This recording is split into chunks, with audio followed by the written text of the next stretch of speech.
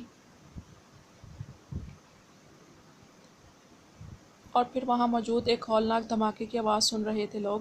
کالے رنگ کی مرسڈیز کئی گز فضا میں اچھل کر ٹکڑے ٹکڑے ہو گئی تھی۔ کار میں موجود اکیلا وجود گوشت کے ٹکڑوں کی صورت میں کار کے ٹکڑوں کے ساتھ ہی بکھر گیا تھا۔ پاشا نے افسردہ نظروں سے کار کو دیکھا اور موبائل فون نکال کر اخلاق حسین کا نمبر ملانے لگا۔ اس نے کال وصول کرنے میں ذرا دیر نہیں لگائی تھی۔ بہت افسوسناک خبر ہے شاہ جی، کبیر دادا کی کار دھماکے سے اڑا دی گئی ہے، اور بدقسمتی سے وہ اس وقت کار ہی میں موجود تھے۔ جیسے ہی یہ خبر آپ تک پہنچتی ہے فوراً میرے پاس آ کر مجھے بذات خود مطلع کرنا۔ خوشی سے اخلاق حسین کی بانچھیں کھلی تھیں۔ ہاں شاہ جی، میرا سرپرست، میرا استاد اور میرا بڑا ہی پاشا نے رابطہ منقطع کرتے ہوئے کہا اور کار کا رخ ایک مخصوص جانب موڑ دیا۔